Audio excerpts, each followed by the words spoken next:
Welcome, and thank you for finding your way here. If you'd like to continue to join me on this quiet journey, I'd love to have you subscribe, and please share with me any topics you'd most like me to explore. Research shows many people fall asleep more easily to a soothing female voice, perhaps because it echoes early comfort. This is a quiet space, one made for soft voices and overlooked stories. Whether you sleep through every word or stay with me until the end, let's start to get relaxed. Turn on your fan, put on your eye mask, settle into your favorite weighted blanket, and close your eyes. Let's begin by taking 2 long deep breaths, and then sigh them out. While we start to switch your brain into a more relaxed state, clear your mind and listen to the words. I have been pruning and primping for years. I hope you enjoy this telling. Tonight, we drift upward, away from the noise of daylight and into the soft pull of the moon. Since the dawn of human memory, women and the moon have been quietly entangled, not always understood, often romanticized, sometimes feared, but undeniably present. This video won't promise you secrets from the stars or mystical truths hidden in shadows. Instead, it offers a steady walk through history, through facts, through artifacts, through the measured hum of stories that link women to the phases of the moon across time and geography. We will examine how cultures across millennia mark time by the lunar calendar, how women's bodies were studied, misunderstood, and aligned with the moon. We will meet goddesses and gather herbs. We will sit quietly with science, sift gently through myth, and listen to what remains. There is no need to decide what is real and what is symbolic. Not tonight. Just breathe. The moon rises, and we begin. Long before we charted the stars with telescopes or wrote poetry by moonlight, the moon was our most accessible clock in the sky. Suspended above the ancient world, ever-changing in shape and mood, it held a magnetism that reached deep into the hearts and habits of early civilizations. From the first time a human looked up and noticed the moon growing fat and then slimming down again, the lunar cycle has fascinated us. It was predictable, rhythmic, and most importantly, visible. This made it one of humanity's first timekeepers, offering a gentle, silvery structure to lives otherwise dictated by sun, season, and survival. The earliest known lunar calendar dates back to roughly 32,000 years ago, found etched into bones and stones in Paleolithic caves. These tally marks, simple and haunting, suggest someone was watching, counting, waiting, perhaps for the hunt, perhaps for a birth, perhaps just marveling. Ancient Mesopotamians constructed complex systems based on lunar months. The Babylonians, for instance, organized their lives around a 29.5-day moon cycle, assigning festivals, harvests, and omens accordingly. They looked to the moon not just for time, but for signs. A full moon on a particular day might bring good fortune. A waning crescent could mean illness or war. In ancient Egypt, moon worship was tied to deities like Thoth, who was said to regulate time and wisdom.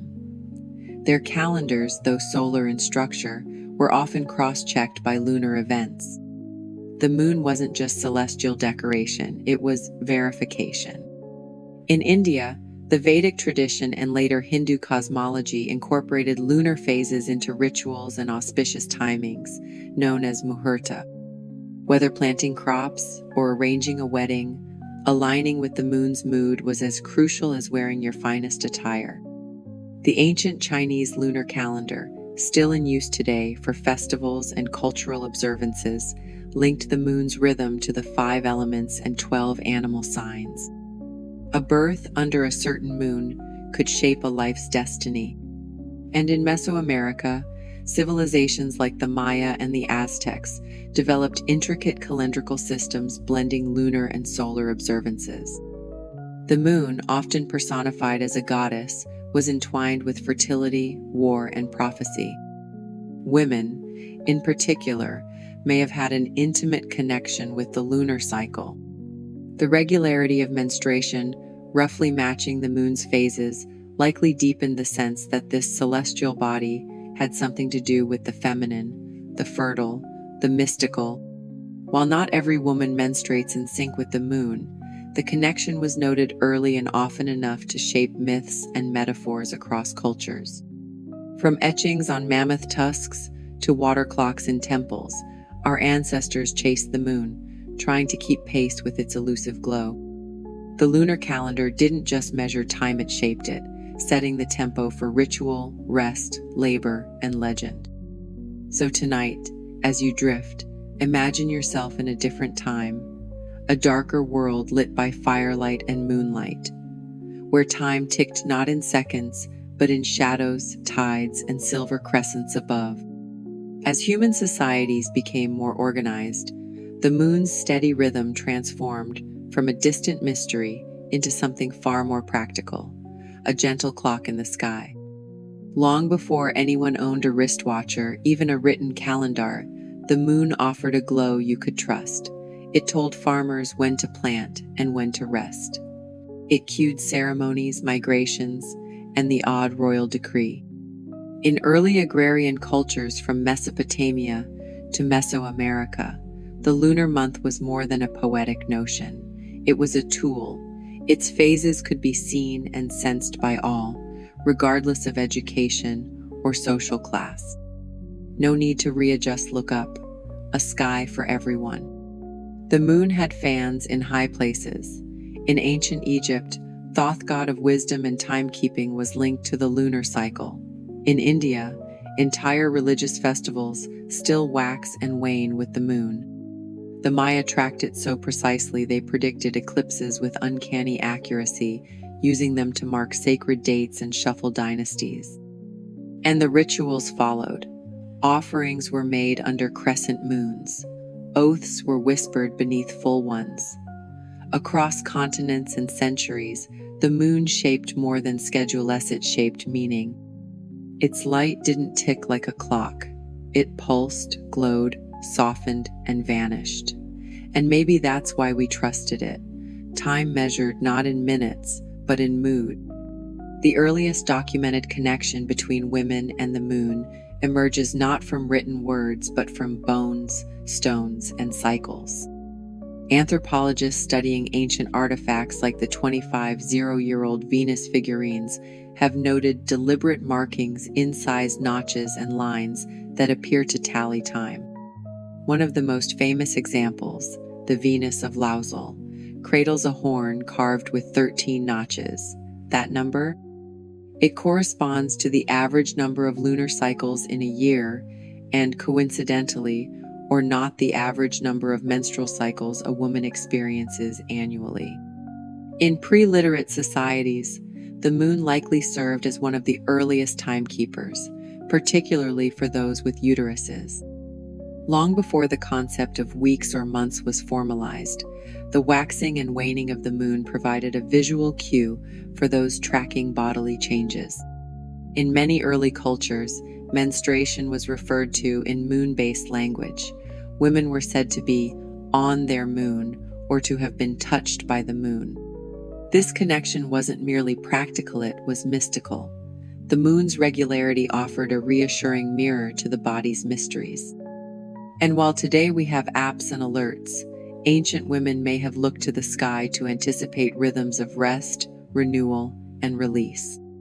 Caves and rock shelters from Europe to Africa reveal etched calendars, many of which align lunar phases with cyclical marks believed to relate to fertility or menstruation. These inscriptions suggest that prehistoric communities weren't just moon-gazing romantics, but deeply attuned to celestial cues as part of daily survival and spiritual practice. Across the globe, folklore reinforced this link. In early Polynesian traditions, the moon goddess Hina was associated with menstruation and renewal. In parts of Mesoamerica, the lunar phases were tied to both fertility and crop cyclessa, delicate dance between blood and harvest. The ancient bond between moon and menstruation wasn't just symbolic, it was functional. The lunar month averages 29.5 days, while the menstrual cycle averages around 28 days. It's not exact, of course. Human biology is rarely that neat. But it was close enough to draw attention, and once the pattern was noticed, it echoed across continents and centuries. As humans became agricultural, the role of the moon expanded, shaping planting and harvest calendars, but its original connection to women's bodies lingered, tucked into myths, rituals, and hushed conversations. Tonight, we reflect not on cosmic destiny, but on quiet noticing, the kind of knowledge passed from observation, mother to daughter, healer to initiate. We peer backward, not just to learn about the moon, but to remember a time when women's bodies were seen not as shameful or inconvenient, but as reflections of the heavens themselves. So let the silver light wash over you. No need for alarm clocks here, just the pulse of tide and time, softly counted in moonlight. Long before smartphones and atomic clocks, ancient civilizations craned their necks toward the sky and let the moon be their timekeeper. It waxed and waned with a rhythm that even the most distracted farmer or dreamy poet could follow. Unlike the sun, which blazed overhead and disappeared on schedule, the moon flirted with the night, sometimes full, sometimes shy, always moving. In Mesopotamia, early Sumerian scribes etched lunar calendars into clay tablets. Each new moon marked a fresh month, guiding both bureaucracy and barley. Egyptians, never ones to miss a cosmic cue, tracked the lunar cycle alongside the heliacal rising of Sirius to time their famously punctual Nile floods. Their lunar calendar, although secondary to their solar one, was integral in regulating religious rituals. The Greeks took a philosophical approach, of course. Aristotle himself mused about the moon's influence on women and water. They divided their month into 3 10-day phases, aligning feasts and festivals with the moon's mood. Meanwhile, the Romanza, little more practical, adopted an 8-day week, but still leaned on lunar phases to time market days and religious observances. Their very word for calendar, calendae, comes from the Latin verb calere, meaning to call out, because priests announced each new month with the appearance of the crescent moon. In China, the moon commanded more than just months. It dictated the ebb and flow of entire dynasties' cultural rituals. The Mid-Autumn Festival, still celebrated today, centers around the full moon and symbolizes reunion, abundance, and reflection. Among the Maya, lunar tracking was practically a science. Their astronomer priests meticulously observed the moon's movements, creating complex almanacs to guide agriculture, rituals, and prophecy. To them, the moon wasn't a distant rock, but a storyteller, and every shadow it cast foretold a message. And let's not forget the Pacific Islanders. Using star maps, ocean swells, and moon phases, they navigated thousands of miles of open sea in outrigger canoes with greater accuracy than some modern GPS systems. The moon helped them find their way home, literally. Each of these cultures may have spoken different languages and worn different robes, but they all lifted their eyes skyward in sync. The moon, mute but generous, offered them all the same quiet rhythm to mark their days. Time, by moonlight, was both communal and personal, a shared clock with a soft glow. The moon does not just govern tides and poets, it has long presided over the rhythms of the body, particularly the menstrual cycle. Long before hormone charts and fertility apps, there was the sky, gently waxing and waning in synchrony with the hidden tides of human biology. The average menstrual cycle is about 28 days. The lunar cycle, roughly 29.5. Not identical, no, but close enough that for millennia, people assumed they were locked in celestial choreography. The moon grew full, women bled, the moon waned, the body quieted. It wasn't science as we define it today, but it was observation, generation after generation. And sometimes, that's the oldest kind of wisdom. In countless ancient cultures, menstruation and moonlight were woven together. The Inuit believed a woman's moon time was a sacred retreat. In many African traditions, menstruating women were thought to carry heightened intuition, aligning their moods with lunar phases. Even the very language used to describe menstruation being on your moon carries a softness that our modern euphemisms seem to have misplaced. Yet, it wasn't all reverence and rhythm. In some societies, menstrual cycles were misunderstood or feared, wrapped in superstition. A woman's regular bleeding so ordinary, so powerful became a source of both awe and anxiety. But underneath it all, the moon remained, silent, predictable, offering its luminous reminders. Today, science tells us the connection between the moon and menstruation is more poetic than physiological. Our bodies aren't ruled by moonbeams, at least not in measurable ways. But maybe that's missing the point. For early humans, the moon was the only reliable clock, and for many women, it still feels like a kindred presence, a quiet companion, checking in every 4 weeks or so. So if you've ever felt a little more aware during a full moon, or found yourself tracking moods by moonlight, you're in ancient company. The lunar body reel or symbolic still speaks. All we have to do is listen. So, what happens when celestial elegance meets societal confusion? Quite a lot, apparently. For much of history, menstruation wasn't just misunderstood, it was deeply feared, often treated like a lunar curse rather than a natural cycle. Many ancient cultures linked the moon's glow to women's reproductive powers, but with reverence came suspicion, and let's just say the results weren't always flattering. In ancient Greece, Aristotle mused that the moon's light governed the tide sand naturally. He lumped women's cycles in with the pull of the ocean. Poetic? Yes. Scientifically sound? Not exactly. Meanwhile, Pliny, the Eldera name that should inspire confidence but doesn't claim that a menstruating woman could ruin crops, dull mirrors, and drive dogs mad simply by glancing in their direction. One wonders what the moon was accused of. In medieval Europe, things didn't improve. Menstrual blood was thought to sour wine and wilt flowers. Women were advised to stay indoors during their cycles, lest their condition somehow disturb the delicate balance of the world or at least the bread rising in the oven. Yet tucked within all this folklore was a kernel of intuitive, if misguided, pattern recognition. Observers across civilizations noticed the uncanny alignment between menstruation and the lunar calendar. The moon rose and fell. So did mood, vitality, and sometimes, let's be honest, patience. Some cultures chose to celebrate it.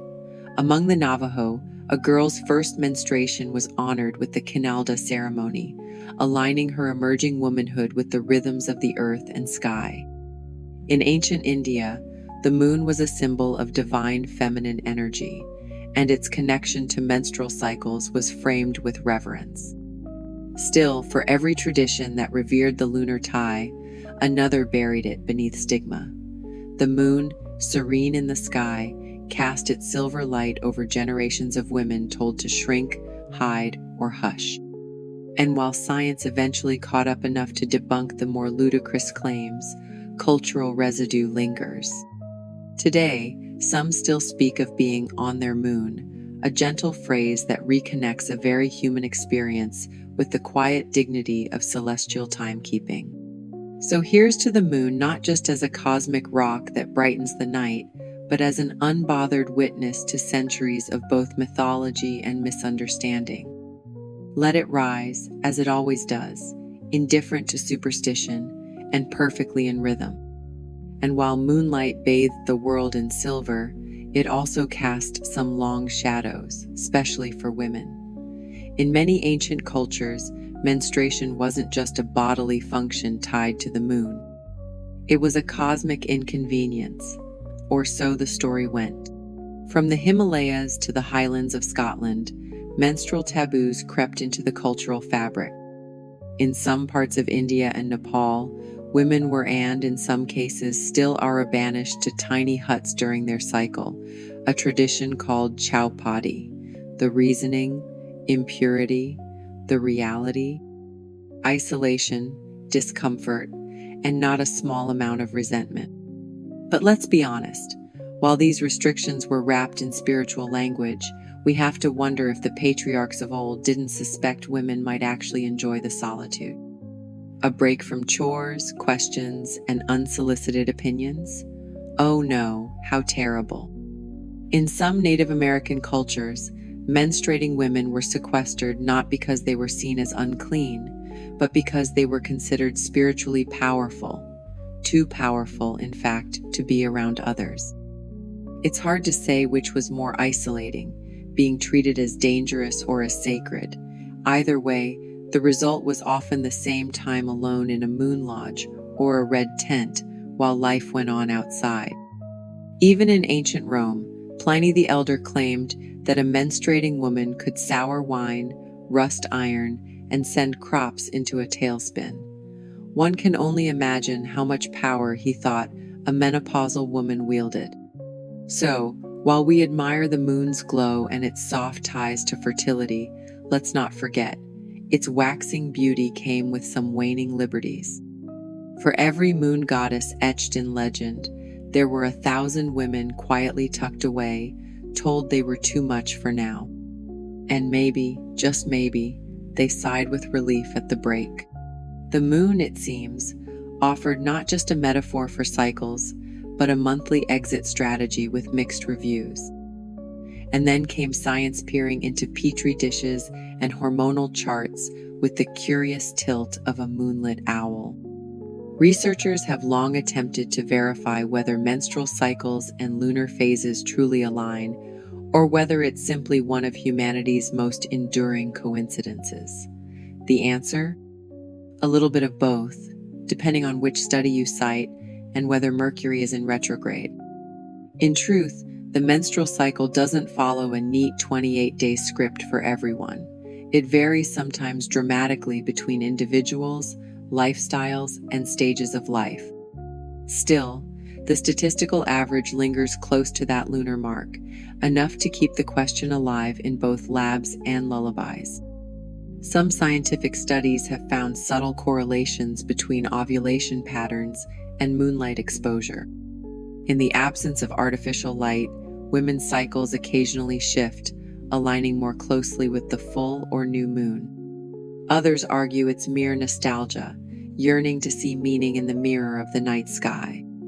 Yet, despite centuries of inquiry and advanced endocrinology, no definitive cause and effect link has been pinned like a butterfly in a shadow box. Instead, science circles the mystery, unable to fully dismiss what ancient women already understood, that rhythms exist beyond calendars and clocks. Some truths pulse just beneath the skin. The moon cycle link remains one of those rare phenomena that dances between the empirical and the poetic. We don't quite know why, but even now, women around the world speak of being on their moon. The phrase endures, comforting in its ambiguity. Maybe it's not about controlling the narrative with data points. Maybe it's about listening, observing, trusting that our bodies, like the tides, have a wisdom tuned to something bigger than fluorescent lights and monthly planners. So, if your cycle occasionally syncs with the full moon and your cravings spike at the crescent, don't worry, you're not off, you're simply lunar moving through your own gravity. Let's slip gently from theory and science into something a bit more celebratory: rituals, reverence, and the age-old urge to dance under the full moon. Long before light pollution dulled the stars and smartphones stole our gaze, people lifted their eyes skyward in collective awe. The moon wasn't just a nightlight, it was an honored guest at the feast, a celestial hostess that turned otherwise ordinary evenings into sacred gatherings. In ancient Babylon, full moons brought mooncakes and offerings, not the Pinterest kind, but real food set out for the goddess Sin. Yes, that was his actual name, and no, not a commentary on behavior. The full moon was a checkpoint, a reminder to reflect, realign, or restock the barley. In India, moon festivals like Karva Chauth and Sharad Purnima blend ritual with relationship. Women fast, pray, and then break their fast by looking at the moon through a sieve. Why? Because nothing says devotion like watching a celestial body through kitchenware. The Chinese Mid-Autumn Festival, with its luminous lanterns and layered meanings, celebrates reunion and moon viewing. Families gather, mooncakes are consumed, poems are recited. It's part nostalgia, part night picnic, part cultural glue. Native American tribes also assign names and meanings to each full moon. The wolf moon, the strawberry moon, the snow moonak told a story about the land, the people, the season. These weren't just names, they were instructions for living. In Greece and Rome, lunar goddesses like Selene, Artemis, and Diana weren't soft muses, they were powerful forces associated with both protection and mystery. Full moon nights saw temples glow with offerings, prayers, and perhaps more than a few clandestine romances. Even now, full moon gatherings persist, some serene, some sensory, some suspiciously scented with sage. There's something primal in us that still aches to gather, gaze, and feel connected to each other, to the rhythm, to something larger than ourselves. So yes, maybe it's just a rock reflecting sunlight. But for millennia, it's been a mirror to the human spirit, a round silver stage where myths played out, wishes were whispered, and time was measured in tides and tea leaves. Take a breath, pour something warm, and let's wander a little further. The fire is low. The air hums with quiet breath and old stories. Long before fluorescent lights and prescription calendars, women gathered beneath the full moon, not in secrecy, but in ceremony. Across cultures and continents, sacred spaces emerged not as places of shame or seclusion, but of deep communal rhythm. In some indigenous traditions, moontime wasn't exolite, was elevation. Women withdrew not because they were unclean, but because they were powerful. During this phase, it was believed their intuitive senses were heightened, their dreams more vivid, their words more potent. It was a time to rest, reflect, and receive insight. In parts of Africa and Southeast Asia, designated spaces existed where women came together in cycles of care and storytelling. They sang songs passed down for generations, prepared herbal tonics, and practiced rituals not for show, but for soul. These weren't spa weekends, they were soul sabbaticals. Even in medieval Europe, cloistered nuns, though far from red tent-shelled evening rituals aligned with moon phases, they charted lunar calendars in the margins of illuminated manuscripts, whispering prayers by candlelight timed to the tides of the sky. Sleep often comes more easily when we feel safe, when we sense that someone is holding space for us. These lunar gatherings were just that, a soft landing for weariness, a pause from performance, a reminder that there's something sacred in simply being. So if your mind is still busy, just imagine the gentle rustle of fabrics, the scent of herbs in clay bowls, and a circle of quiet voices murmuring in the dark. You're not alone in the hush. You're part of a lineage of lunar keepers. Breathe in, let go. The moon is keeping time. While some cultures turn to the moon for timing and ritual, others simply turn their faces toward it. Moon bathing, a practice as ancient as it is quietly theatrical, has reemerged as a soft rebellion against the harsh glow of our screens and synthetic lights. Once upon a time, it wasn't uncommon to sit beneath the moonlight, not for romance or reflection, but for health. In ancient Ayurvedic and Taoist traditions, moonlight was believed to cool the body, soothe inflammation, and balance one's internal energy. Modern spiritual seekers have embraced this idea with fresh enthusiasm and, perhaps, a touch more luxury. Today's moonbathers may lie on yoga mats rather than temple stones, and their rituals might include artisanal herbal teas or rose quartz face rollers. But the goal remains strikingly similar: to absorb the moon's gentle energy, to slow down, to listen. Social media influencers now post their full moon routines with a mixture of earnestness and filters. You'll find them aligning their crystals, cleansing their auras, or journaling intentions by candlelight like medieval mystics with ring lights. It's both sincere and a little cheeky, a reflection of our modern need to reconnect without entirely letting go of the aesthetic. For some, it's not about metaphysics, but simply a pausia moment to step out of the hum of daily life and bask in a quiet glow. And if lying half-wrapped in linen on a balcony under the full moon doesn't restore your soul, it at least gives your neighbors something to talk about. So go ahead, pull back the curtain, dim the lamps, and let that soft silver wash over you. Whether you're invoking Artemis or just decompressing after a day of deadlines, the moon will not judge. It's been watching us try to get it right for thousands of years. There's something irresistibly calming about the predictability of a cycle, especially one that arrives with soft light and no rush. The moon doesn't demand productivity. It waxes. It wanes. It shows up consistently late to everything by about 50 minutes each day, and no one scolds it for being unreliable.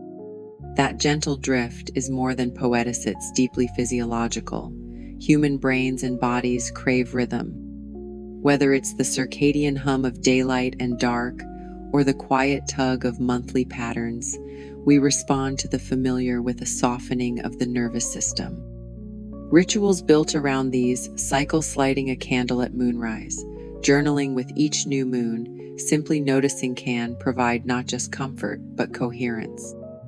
In traditional societies, these rituals weren't hashtags or hobbies, they were scaffolding, anchors that reminded women when to rest, when to act, when to let go. The moon became a metronome, not for achievement, but for alignment, and that's no small thing in a world that rarely slows down without demanding guilt as a tax. Today's rediscovery of cyclical living isn't a retreat into mysticism, it's a quiet rebellion against burnout. When we attune our rituals to the sky, we pull ourselves out of the blur, we make space. We let softness count as strength. So if you light a candle tonight or take a bath at the full moon, you're not being frivolous. You're syncing with the oldest lullaby we know, the reliable rise and fall of silver in the sky. Let it soothe you. Let it slow you. Let it bring you home to your breath and body, again and again. Though the moon hangs serenely above, it's never been merely a passive glow in the night sky. Throughout history, it's been cast as a meddler in human affairs, especially when it comes to the sacred mysteries of birth, fertility, and the female body. Across continents and centuries, moonlit superstitions flourished. Midwives swore that more babies arrived during the full moon. Farmers whispered about the best lunar phases for conceiving strong sons or wise daughters. And astrologers, ever ready with their scrolls, insisted that the moon's placement at conception foretold a child's destiny, sometimes fortunate, sometimes fretfully ominous. In Renaissance Europe, it was believed that conception during a waxing moon led to healthy, robust offspring, while the waning moon was associated with frailty or even misfortune. Not to be outdone, the Victorians spun tales about moonlight's effect on fertility, advising women to lie beneath its glow if they hoped to conceive. If that didn't work, there were always herbs, chants, and mysterious talismans supposedly charged with lunar power. Meanwhile, in parts of Asia, folklore claimed that staring too long at the moon could cause a woman to become pregnant with a spirit child, no less. These ghostly offspring were said to be wise but ill-fated, echoing the moon's dual nature of brilliance and melancholy. In indigenous traditions, the moon was revered for her role in creation stories, but also respected for her unpredictability. The full moon was a time for blessing or banishment, depending on the tribe's tales. Some believed that moonbeams could enter the womb like whispers guiding, shaping, or sometimes unsettling. Even today, the idea persists. Hospitals report more crowded maternity wards during full moons, though science mostly shrugs in response. Is it myth? Coincidence? Or some ancient truth science just hasn't quite decoded? One thing's certain, no matter how far we advance, we haven't quite let go of the moon's spell. She's still blamed for the unexplainable, from strange cravings to sudden labors. And maybe, deep down, we don't want to lose that sense of wonder. After all, not everything in life needs to be measurable. So if you find yourself feeling extra tender, fertile, or downright peculiar when the moon is full, don't worry. You're just part of a long, lunar lineage. Now, relax. Let superstition become lullaby. Let the stories wrap around you like moonlight. Let's drift on. Throughout history, the moon has inspired as much fear as fascination. While one half of humanity looked to its silver light for guidance, the other half shivered under it, convinced of madness, mischief, and monsters. Ancient philosophers speculated that the moon's pull could tug not only the tides but also the mind, especially the minds of women, who were already thought to be ruled by their mysterious, moist humors. Charming. The word lunatic itself comes from luna, the Latin word for moon. It was once a formal medical term, used to diagnose individuals who exhibited erratic behavior, often coinciding, conveniently or not, with full moons. In medieval Europe, courts occasionally delayed trials if the full moon was near, believing defendants might not be in their right mind. It seems nothing says due process, like checking the sky for alibis. And then there's lycanthropy, the deliciously dramatic belief that the full moon could transform men into wolves. Werewolves stalked the imagination of Europeans for centuries, not because there was compelling zoological evidence, but because the full moon was seen as a cosmic trigger. Something in the night, something in ourselves, waiting to break loose, hairier than usual. Superstitions ran deep in rural areas, where moonlight was the only nighttime illumination. It was blamed for everything from sour milk to spontaneous nosebleeds. And if a woman gave birth under a full moon, the child might be spirited, or cursed, or unusually fond of howling.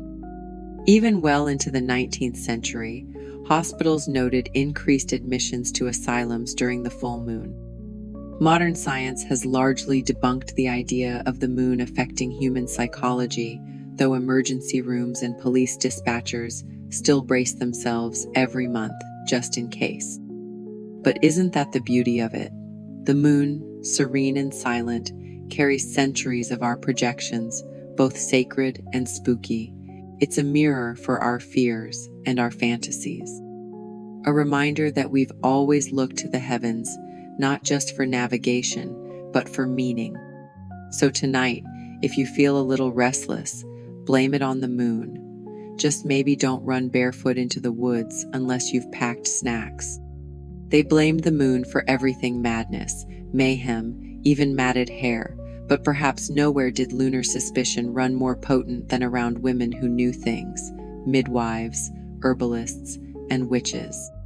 In ancient and medieval Europe, midwives were often regarded as both vital and vaguely dangerous.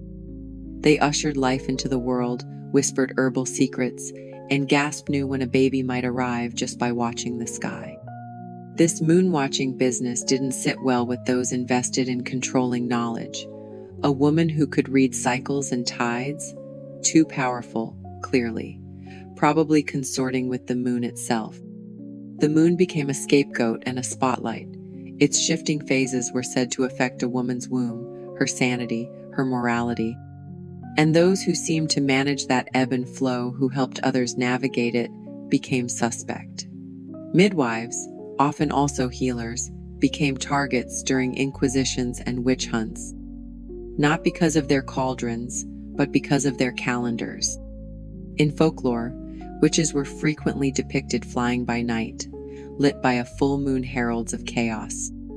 Yet those very images likely grew from misunderstood lunar rites and women's healing practices that predated Christianity by centuries. Across cultures, women who worked with the moon's timing to aid fertility or relieve pain were seen with either reverence or fear, rarely neutrality.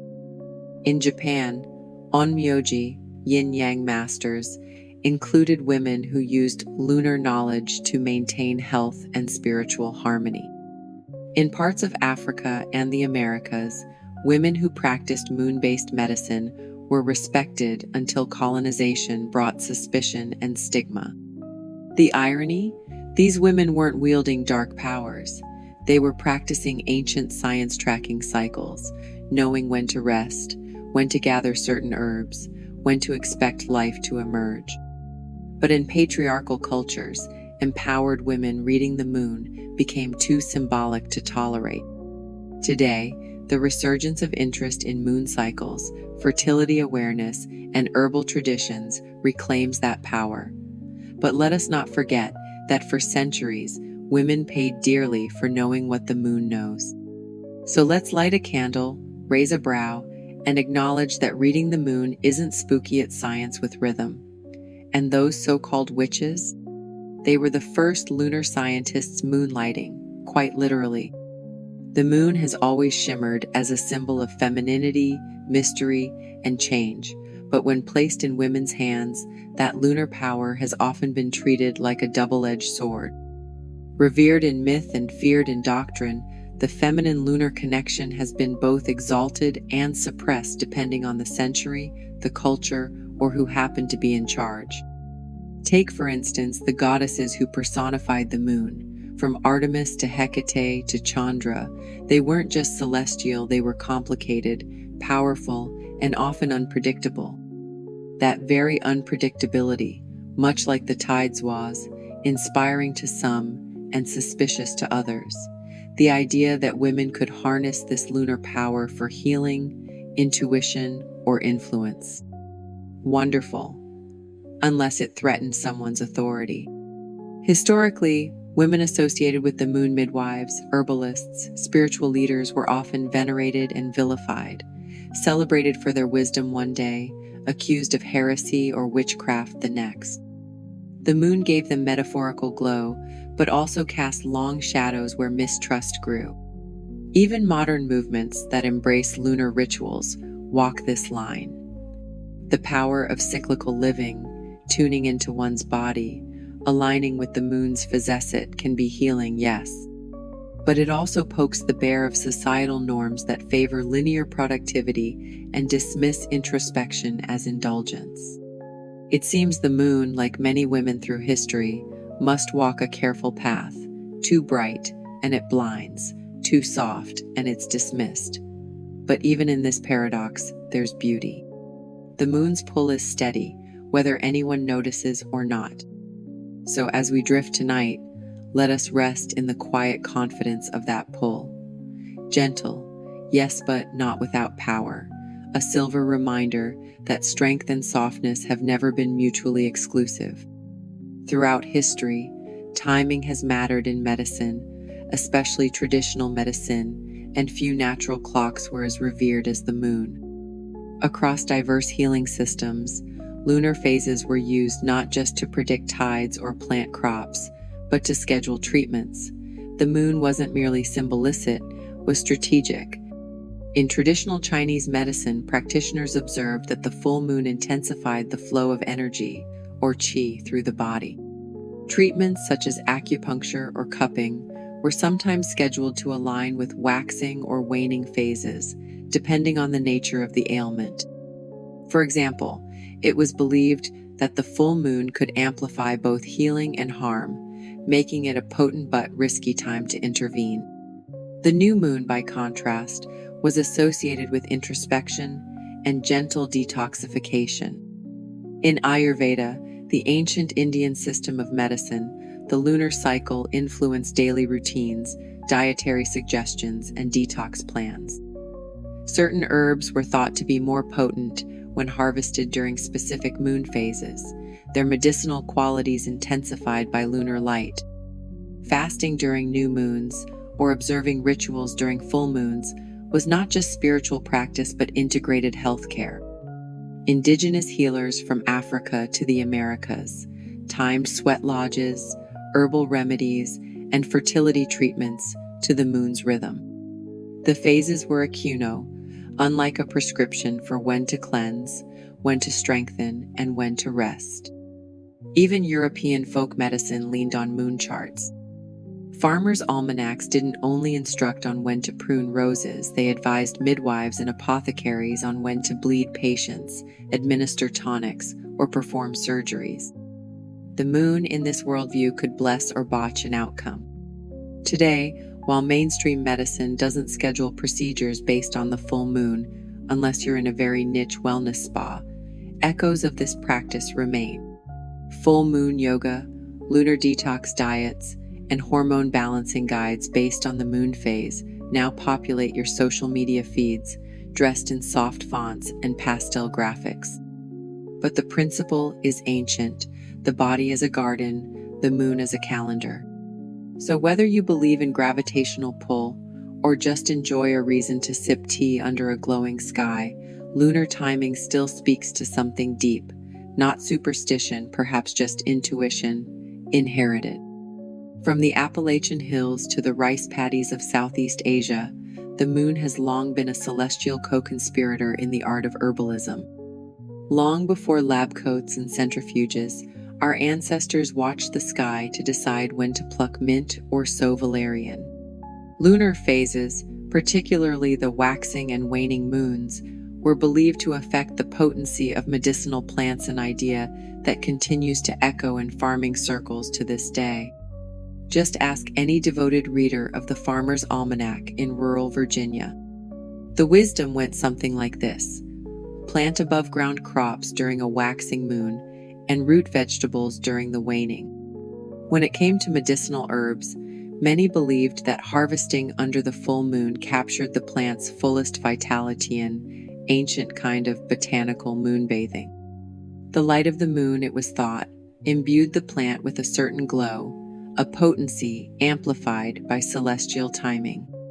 In traditional Chinese medicine, Ayurvedic practice, and even medieval European herbcraft, moon-aligned planting and gathering were considered common sense. Some texts even recommended synchronizing remedies for women with both the moon phase and their menstrual cycle, layering rhythms upon rhythms in hopes of greater healing. Of course, skeptics might raise an eyebrow. There's little hard data in peer-reviewed journals. But it's hard to ignore that this moon-herb connection has persisted for thousands of years across wildly different geographies and philosophies. If nothing else, it suggests a quiet reverence for natural timing, a sense that the earth hand we, in it, might still hum to the same tune the moon plays overhead. So the next time you sip chamomile or rub lavender oil into your temples, you might just be partaking in a lunar tradition older than memory. And isn't that kind of lovely? Modern medicine, with all its gadgets, graphs, and glowing screens, tends to cast a skeptical eye on anything that waxes and wanes with the sky. The idea that lunar phases could influence physical or emotional health is often relegated to the dusty drawer labeled myth, right alongside moon-induced madness and Mercury in retrograde. To be fair, there's no shortage of studies that fail to find consistent links between the moon and health outcomes.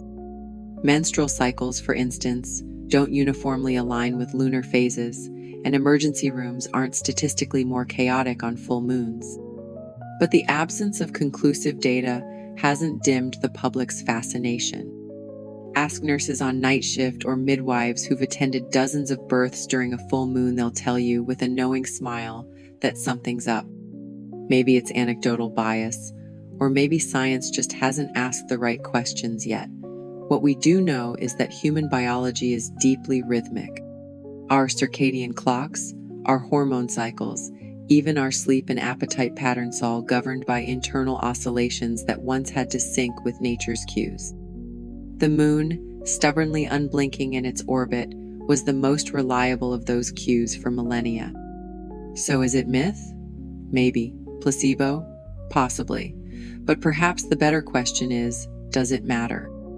If believing in lunar influence calms the nerves, encourages cyclical living, or fosters reverence for the body's natural flow, isn't that a kind of medicine too?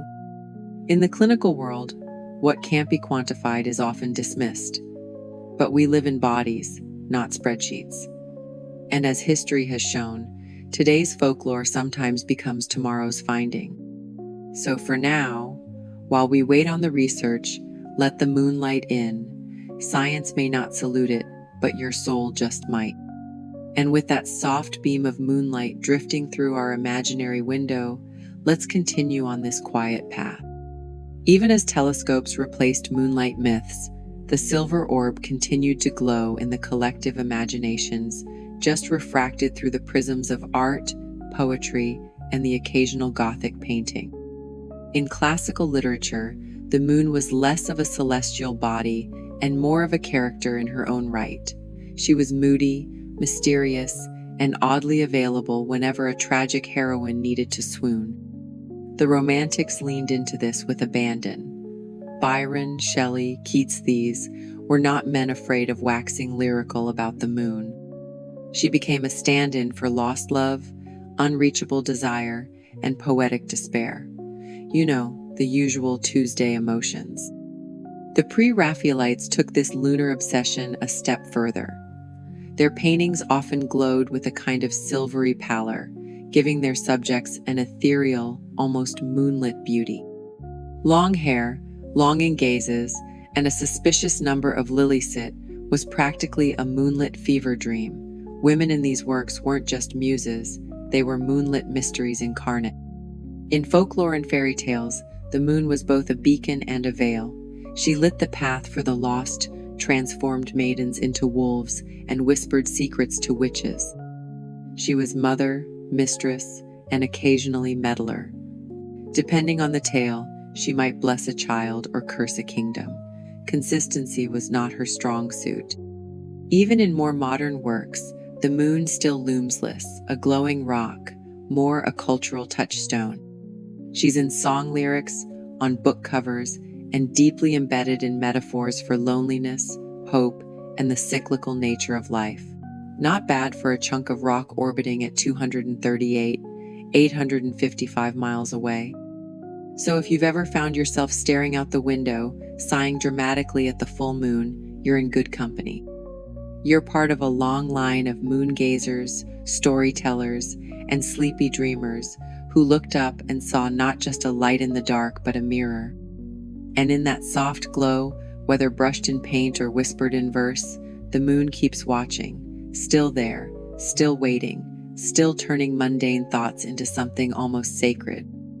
A quiet collaborator in the human need to feel seen even, if only by the night. The earliest documented connection between women and the moon emerges not from written words but from bones, stones, and cycles. Anthropologists studying ancient artifacts like the 25-year-old Venus figurines have noted deliberate markings, incised notches, and lines that appear to tally time. One of the most famous examples, the Venus of Lausel, cradles a horn carved with 13 notches. That number? It corresponds to the average number of lunar cycles in a year and, coincidentally, or not, the average number of menstrual cycles a woman experiences annually.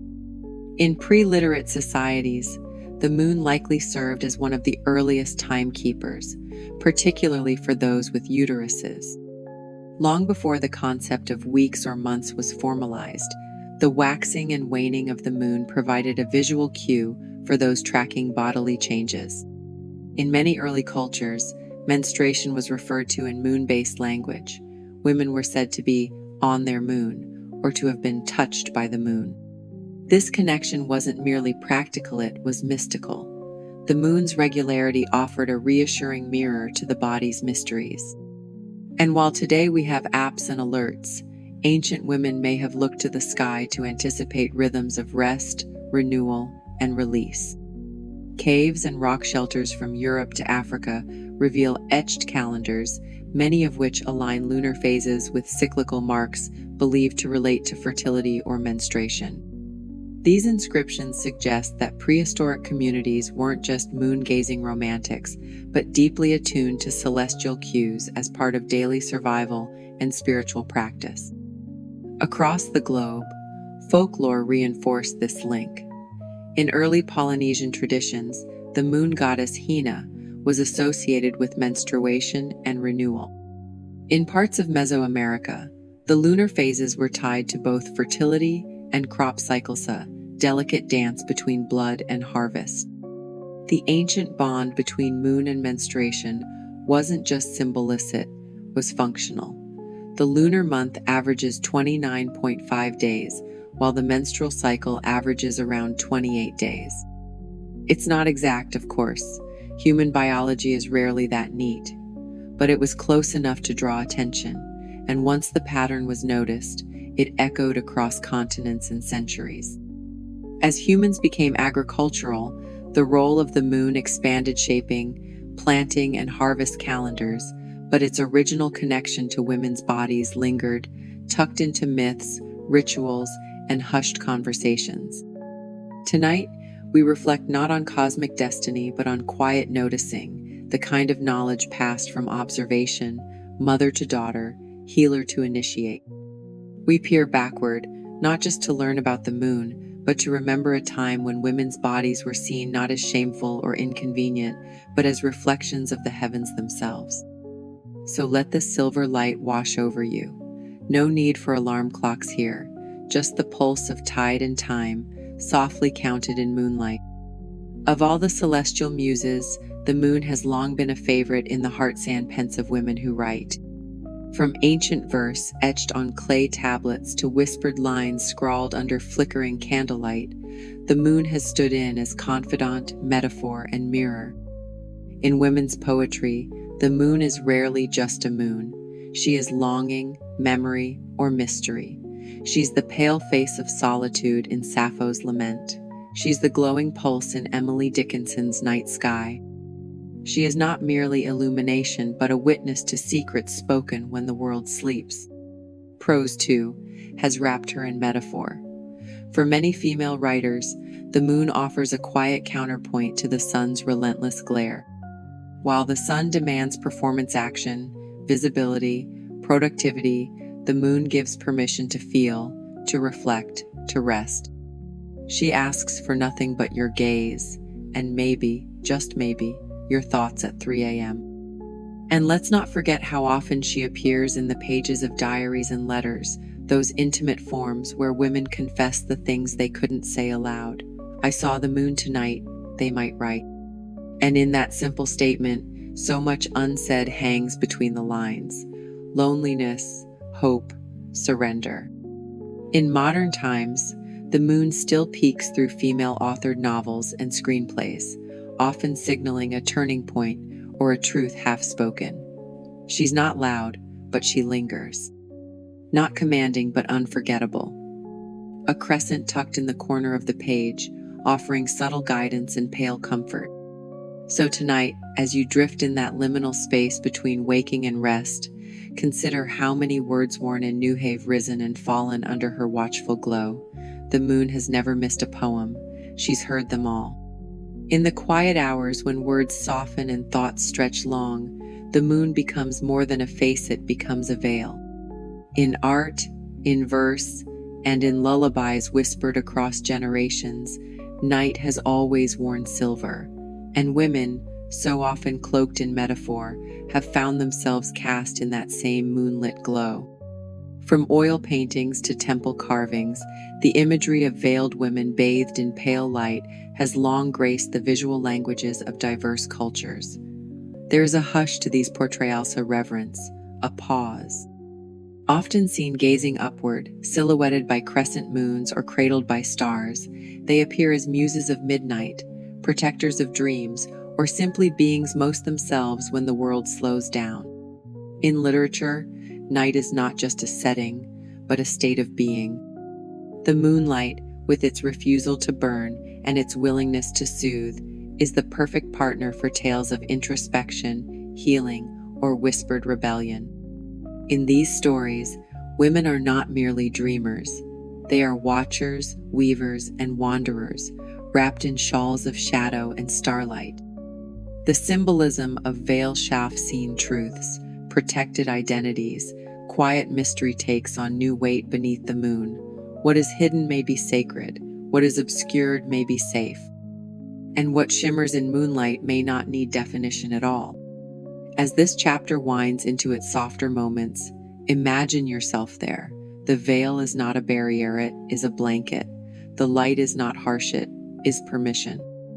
Let the silver hush of the moon soften your thoughts and stretch your breath.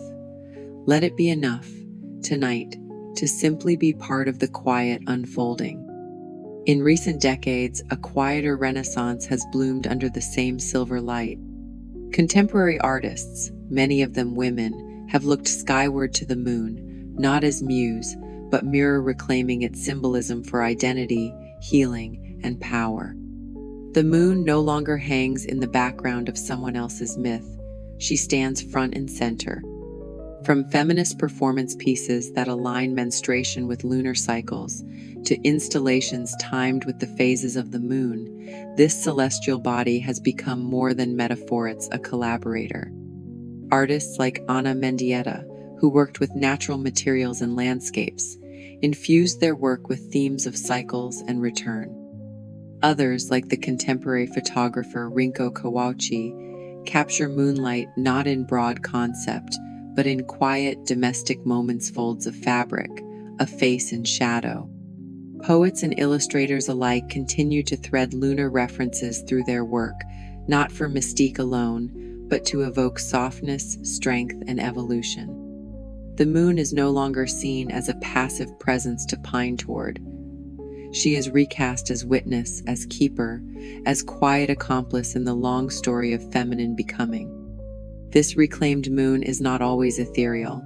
Sometimes she's grit-etched in charcoal, carved into earth, painted in bruised purples and shadowy blues, but she's always watching, always returning. So as we prepare to rest, consider her anew, not as a dreamy icon or superstition, but as an ancient companion. We have looked up for millennia, and still, she gives us rhythm, reflection, and the comfort of something that returns. Let her soft glow be the final touch on your thoughts tonight, not as explanation, but as reassurance, a light that never insists, only offers. While the scientific mind can map the moon's orbit with precision, the human heart has always found something more in that glowing disk, a symbol, a guide, a goddess. For thousands of years, across myriad cultures, the night sky has been home to more than just stars and constellations. It has been the dwelling place of divine femininity. Take Selene, the Greek goddess of the moon, often depicted as a luminous woman driving a silver chariot across the heavens. She wasn't just a celestial body in the sky, she was emotion, intuition, and quiet majesty. Her love affair with the mortal Endymion, whom she placed into eternal slumber, is perhaps one of the earliest lullabies, the moon watching over a sleeping man forever. Then there's Artemis, her more rugged, bow-drawn sister, goddess of the hunt, protector of maidens, and midwife to her own mother. Artemis was the moon's fiercer incarnation. She illuminated the dark forest path, guarded sacred groves, and asked for nothing but independence in return. She reminds us that the moon can be a shield as much as a beacon. And in the liminal shadows stood Hecate, goddess of magic, crossroads, and moonless nights. Where Selene glowed and Artemis guided, Hecate whispered. She ruled the new moon, the unseen, the transition, the possibility. Torches in hand, dogs at her side, she escorted souls through thresholds and lit the path between worlds.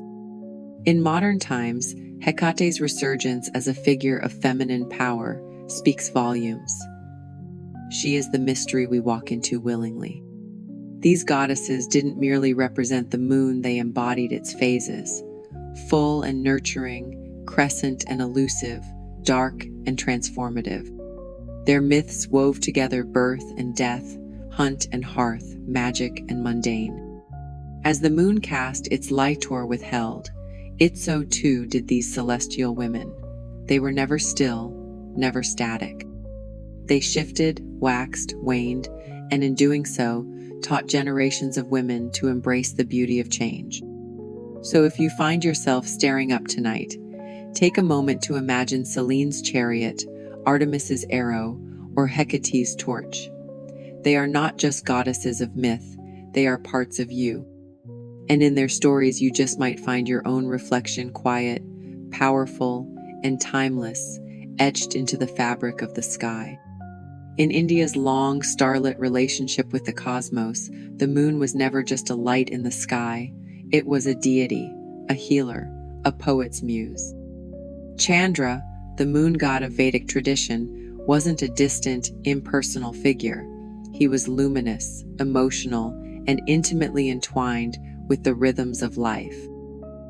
Chandra rode across the night in a chariot pulled by white antelope, a dreamy sort of transport, if there ever was one. Unlike the fiery sun gods of other traditions, Chandra was cool, gentle, and, quite fittingly, moody. He was also linked to the plant kingdom, especially medicinal herbs. It was believed that the moonlight he cast carried nourishing energies, encouraging herbs to absorb potency. Farmers planted and harvested by his phases, and healers turned to him when blending remedies. His waxing and waning were said to influence not just tides and wombs, but the very chemistry of leaves and roots. Then there was Soma. Now, Soma is a bit of a Mr. Equal parts deity, drink, and divine experience. In Vedic hymns, Soma is both a plant-based elixir and a moon deity, whose shimmering form represented immortality and ecstasy. Think of it as the celestial cocktail of the gods, stirred by moonlight and swallowed in search of enlightenment. Some scholars speculate that Soma was a psychedelic brew, while others believe it was symbolic of spiritual intoxication, the bliss that comes from losing oneself in rhythm, ritual, or moonlit contemplation. Whatever it was, Soma's connection to the moon was deep. When the moon waned, it was said that Soma was being drunk by the gods. When it waxed, the vessel refilled. Even the sky had its rituals. So as you drift tonight, think of Chandra, silent and luminous, tending his silver path across the heavens. And somewhere, in the soft folds of sleep, maybe there's a little Soma too, just enough to nudge you into dreams threaded with ancient moonlight and sacred stillness. Chang'e, the moon goddess of Chinese mythology, is not a warrior or a hunter, nor a crone casting spells. She is instead a woman who floated away. Her story isn't one of conquest, but of longing, and perhaps that's what makes her feel so familiar when the moon hangs low in the sky.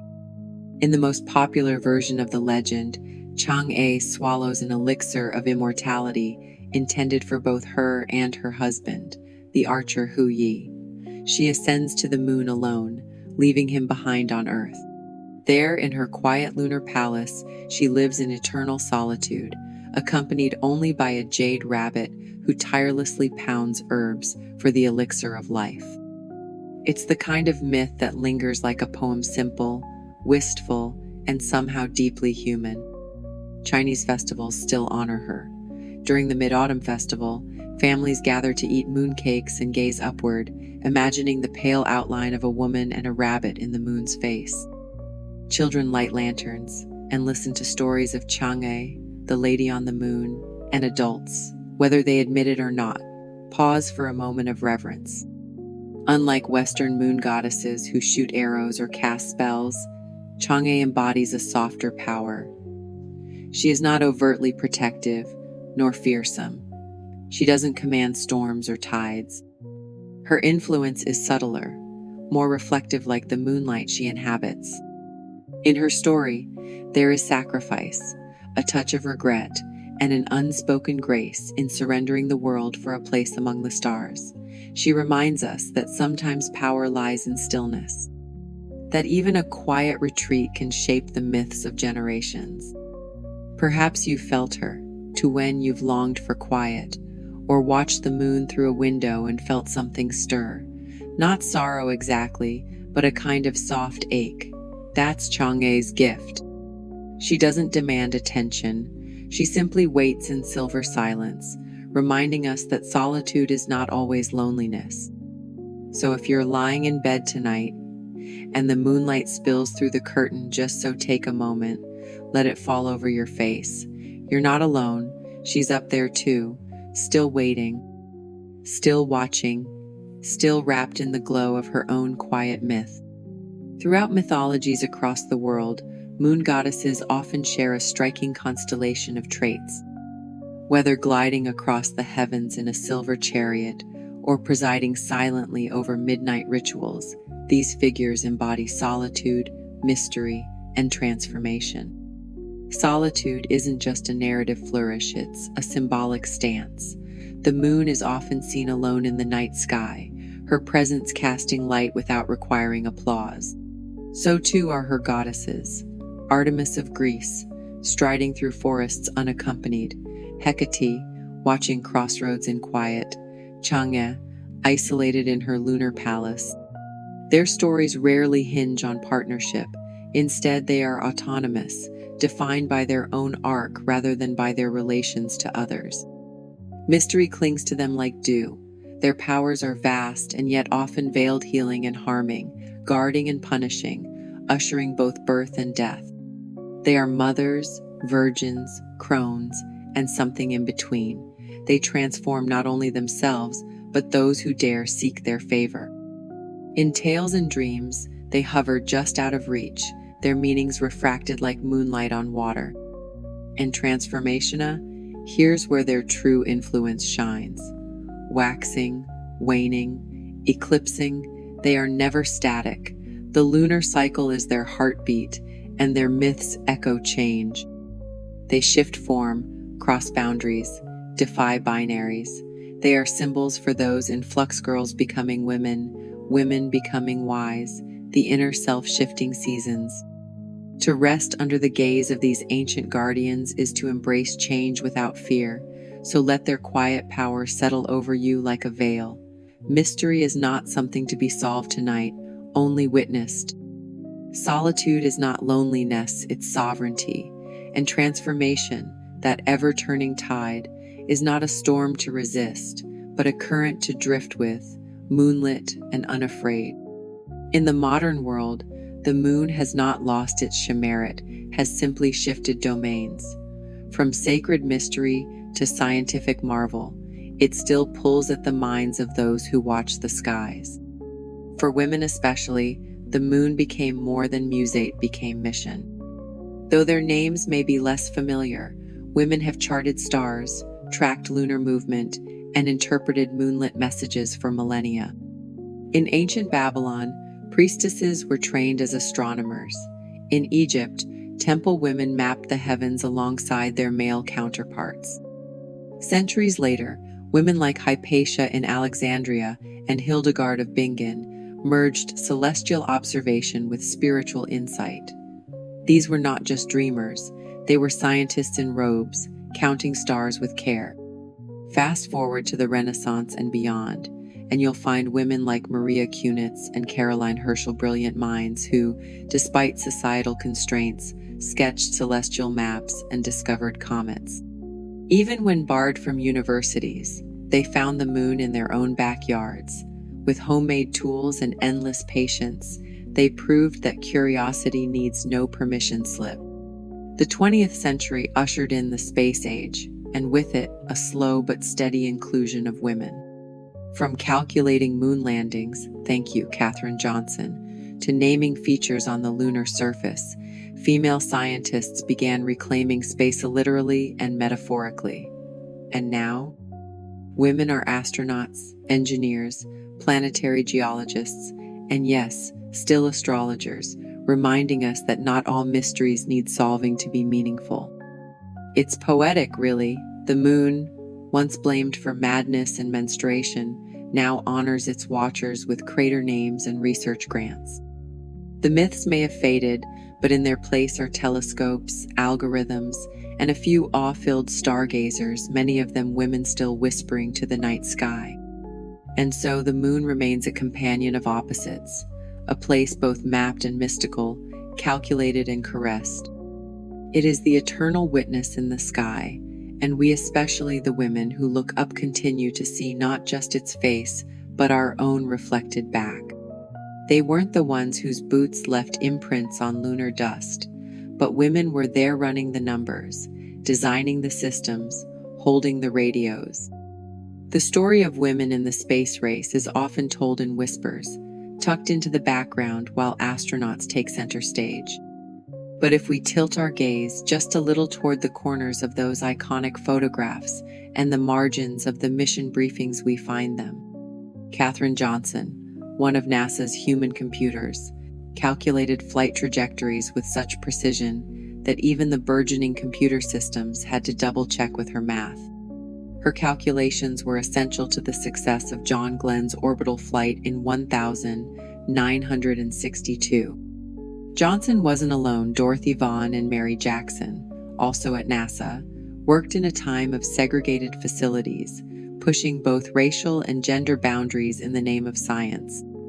Beyond NASA, women around the world quietly advanced moon research through astronomy, physics, and communications.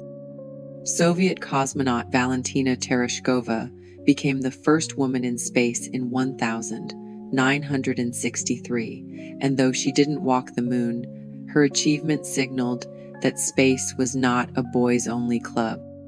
While the men trained for liftoff, women like Margaret Hamilton wrote the code that landed Apollo 11 on the moon, literally. Her software, built with meticulous attention to error detection and priority scheduling, kept the lunar module from aborting during its descent. Her contributions were so profound that she was later awarded the Presidential Medal of Freedom. In the public eye, the space race was framed as masculine bravado, rockets and flags and conquest. But underneath the surface, a network of brilliant women shaped the outcome.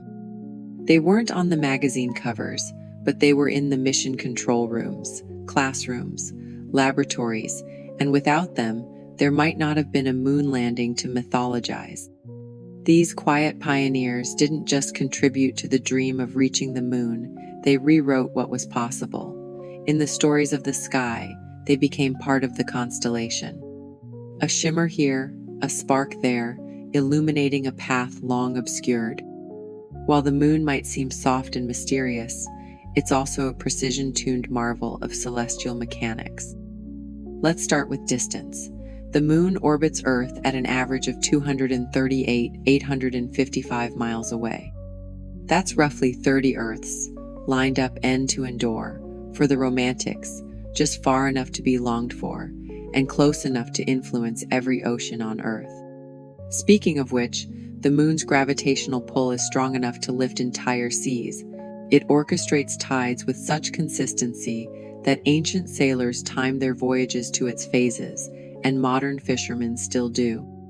It's tidally locked to us, meaning we always see the same face, the man in the moon or rabbit, depending on your cultural lens. The dark side, not actually dark, just shy.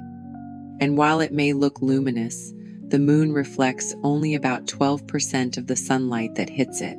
It's the original minimalist influencer doing a lot with very little. Each lunar day's sunrise to sunrise lasts 29.5 Earth days. That means if you were sipping tea on the moon, you'd bask in daylight for about 2 Earth weeks, before 2 weeks of deep lunar night. Ideal perhaps for those with a flexible circadian rhythm and a very good thermos. And finally, it's slowly leaving us, about 1.5 inches per year, drifting farther away like an old friend taking the long way home. But don't worry, at that rate, it'll be quite a few million years before we need to send a postcard. Tonight, as the moon glows overhead, remember them not as footnotes, but as forces. Their voices, once muted, now echo among the stars. The moon has always straddled the line between fact and feeling. As our knowledge of it has grown, no longer a flat disk but a scarred sphere, no longer unreachable but catalogued and mapped, it hasn't lost its hold on our imagination. If anything, science deepened the mystery. In the modern age, the moon is both specimen and symbol. Satellites orbit it, rovers photograph it, data piles up like lunar dust. And yet, the poetry remains. It's there in the soft hush of a telescope turning skyward, in the excitement of a little girl attending her first planetarium show, in the silent awe that still accompanies an eclipse. For women, the metaphor of the moon has often run parallel to its scientific significance. As lunar phases were charted in data tables, they continued to represent cycles of life, growth, change. The moon became a mirror not only for tides and calendars, but for the tides within ourselves, emotions, identities, seasons of becoming. The space race may have been about flags and firsts, but the moon itself asked a different question, not who owns me, but who understands me. And there, women often answered not with conquest, but with curiosity. In the laboratory they measured, in art they interpreted, in quiet evenings on balconies and rooftops they simply watched. This interplay between the empirical and the emotional is where the moon still lives most vividly. Science gave us distance, but metaphor gives us closeness. And so the moon remains a companion of opposites, a place both mapped and mystical, calculated and caressed. It is the eternal witness in the sky, and we, especially the women who look up, continue to see not just its face, but our own reflected back. In today's world, the moon hasn't lost its allure, it's simply been digitized. There are apps now that track lunar phases with botanical precision, pinging you gently before each full moon, or syncing seamlessly with menstrual cycles for those hoping to decode the mysteries of their internal tides. It's science and ritual, bundled in a smartphone, all very 21st century sorcery. They say the moon governs the tides, but what of the tides that stir within the mind? Long before sleep apps and smartwatches tracked our REM cycles, humans looked to the moon to understand what unfolded in the theater of dreams. After all, it's under her gaze that most of our dreaming happens. In the cool hush of night, when distractions are few and shadows stretch long, the moon has often been cast as the mistress of the subconscious. Ancient cultures believed that to dream under the full moon was to receive messages, omens, visions, glimpses of fate whispered through a silver veil. Some dreams were said to be lunar gifts, sudden flashes of insight, nocturnal riddles to be solved before dawn. Fast forward to the salons of Vienna in the early 20th century, and we find Freud reclining on his couch, cigar in hand, unspooling theories of repression and desire. He may not have been a moon worshipper per se, but his fixation on dreams and the hidden self put him in good company with lunar lore. Dreams, he argued, were coded messages from the unconscious, ripe with symbolism and longing. Then came Jung, with his deep well of myth and archetype. He saw the moon not just as a celestial body, but as a psychic symbol of the feminine principle, the anima, the unknown, the reflective soul. The moon was transformation itself, waning and waxing, always present yet never static. In dreams, the moon could represent intuition, emotion, and mysterier, the neglected inner voice softly asking to be heard. Of course, not every dream needs decoding, some just need witnessing. Floating moonscapes, lunar eclipses, a recurring image of a silver path winding through a forest, these show up in dreams, not to challenge us, but to comfort. They are visual lullabies, gently nudging us toward rest, toward surrender. And still today, people keep dream journals under moonlight. Full moon ceremonies often include meditations and intention setting, but also space to listen to whatever surfaces once the day's noise recedes. Is it lunar gravity tugging at our psyches, or simply the poetry of knowing something luminous is watching from above? Whether by scientific cause or symbolic charm, the moon has remained a constant in the ever-changing landscape of sleep. She illuminates, but only gently. She reveals, but never fully. And perhaps that's why she's so tied to our dreams, both those we have at night and the ones we carry with us into the day. Quiet rebellion, they call it. Though frankly, there's not much quiet about choosing to walk away from a high-pressure, linear, productivity-obsessed career path to make bedtime history videos on YouTube. But here we are. This section is for those who dared to say, what if I didn't grind myself into dust on the altar of efficiency? What if I synced my work, my rest, even my ambitions to something older, slower, rounder? The moon, with her waxing and waning, offers a rhythm that defies the relentless tick of the clock. She suggests a cycle, not a sprint, a pause, not a productivity hack, and many women are listening. Across industries, there's a growing, if softly spoken, movement. Women choosing freelance over full-time, seasons over schedules, creation over competition. Whether it's leaving hospital hallways to script stories by moonlight or letting an Etsy shop bloom instead of chasing a promotion, these are acts of lunar defiance. And no, it's not always glamorous. There are editing marathons, voiceovers recorded in closets, days when the algorithm is as inscrutable as the dark side of the moon, but still it's chosen. It's cyclical, and in its own way, it's sacred. To trade the tyranny of the to-do list for the slow arc of a lunar month might seem radical, but maybe the real rebellion is in remembering we are not machines, we are tides, we are phases. We are women who now sleep and earn in rhythm with the moon. And in case you were wondering, yes, I'm one of them, and I'm betting you might be too. What has the moon taught us about being seen and unseen? It's a quiet education, offered in phases. At times, it beams full and unapologetic, flooding the night with silver light, illuminating rooftops, fields, and forgotten thoughts. Other times, it vanishes into shadow still present, just hidden. The moon teaches us that presence does not require performance, that to recede isn't to disappear. That visibility is a choice, and sometimes a burden. For women, especially, this lesson resonates. The dance between visibility and obscurity isn't always a choice. Sometimes it's a necessity, sometimes a safety mechanism. But the moon shows us there's power in the ebb, in stepping back, in softening the edges. It invites reflection on when we felt most luminous and when we felt cloaked. It challenges the idea that to be impactful, one must always be shining. Sometimes, the quiet glow behind the clouds is more enduring than a spotlight.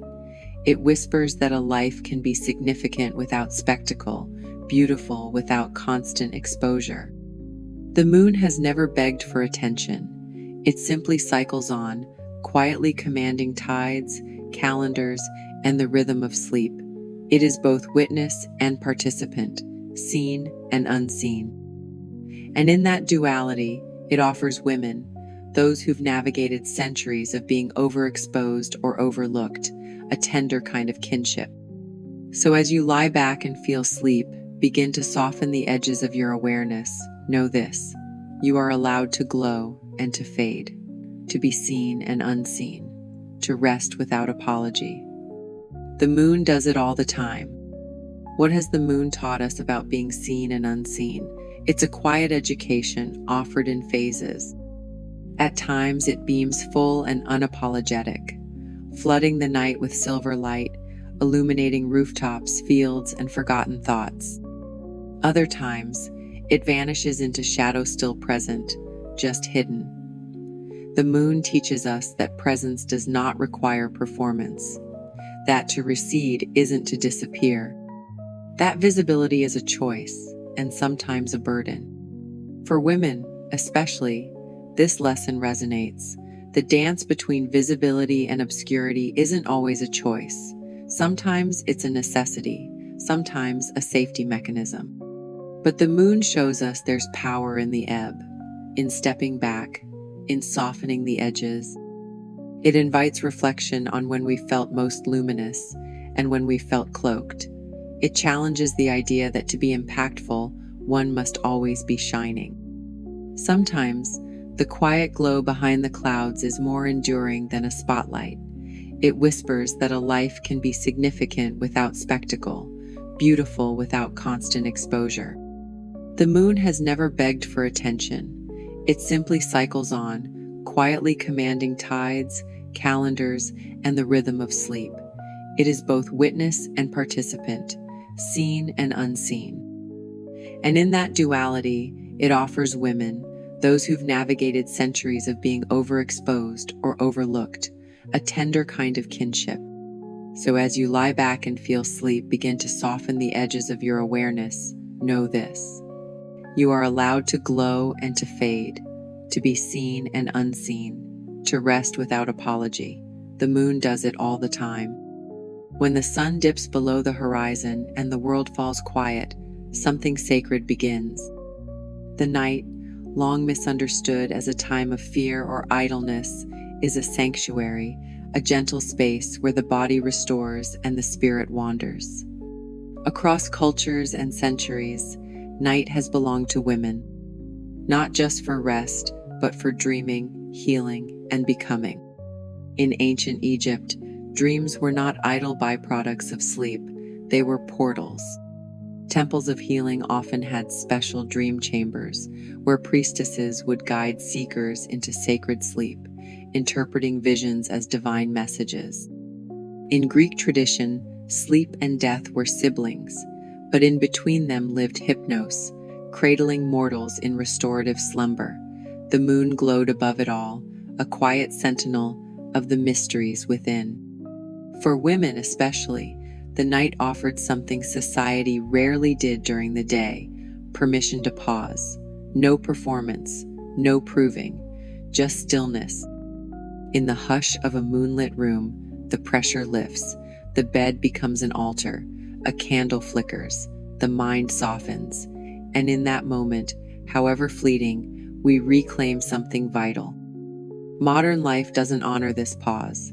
It pings and prods us, even in the dark. Emails, updates, endless scrolls. But some are remembering, turning off the blue light, setting down the to-do list, drawing a bath, wrapping up in linen, and letting the silence speak, maybe with lavender oil, maybe with an old story, or maybe with nothing but the breath. It is in this sanctuary that women have always found a quiet power, the wisdom of dreams, the restoration of body, the soft edges of a day untangled. And when the morning comes, we rise not just rested, but return to ourselves, wrapped in moonlight and resilience. So let the world buzz, let the clocks tick, let the moon do what it does best, guide us home. The moon does not rush. She does not demand attention, nor does she scream for the spotlight. She waits, she watches. And yet, she is always there, waxing, waning, retreating, and returning, with the patience of an ancient rhythm few of us remember how to follow. Perhaps that's why women have looked up at her for so long. Not as a god necessarily, not even always as a guide, but as a mirror, a silver, silent witness in the sky, reflecting something deep and interior. She knows something we know about cycles, about darkness, about the quiet power of showing up again and again. Across cultures and centuries, women have linked their lives to the moon's soft orbit, timing births, bleeding with her pull, mourning under her glow, praying in her fullness. The connection is rarely loud. It doesn't march or shout. It hums beneath skin, beneath story. It's in the hush of the night and the way we slip into bed after a long day, seeking not escape but restoration. She is the night's watchful eye, the velvet drape between one phase of life and another. And though we may no longer track our calendars by her shape, we still turn to her when things feel too sharp, too bright, too fast. She slows us, reminds us to rest, to wane, to be soft without apology. In a world that praises daylight, the hustle, the performance, the linear climb. The moon is rebellion, a glowing curve that arcs back inward, a signal that power can also mean retreat. That being seen does not require noise. So tonight, if you glance out your window and catch a glimpse of her edge behind a drifting cloud, let her say what she always has.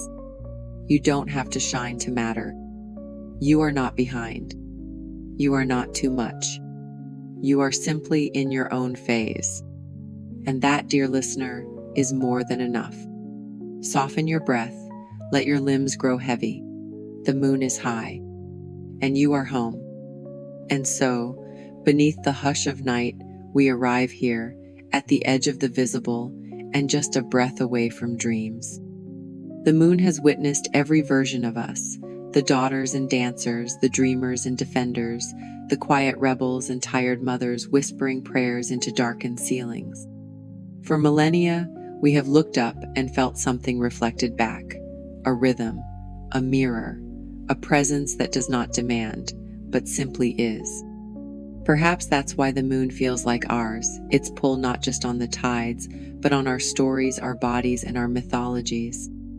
Its face may change, but its presence endures steady, silent, watching.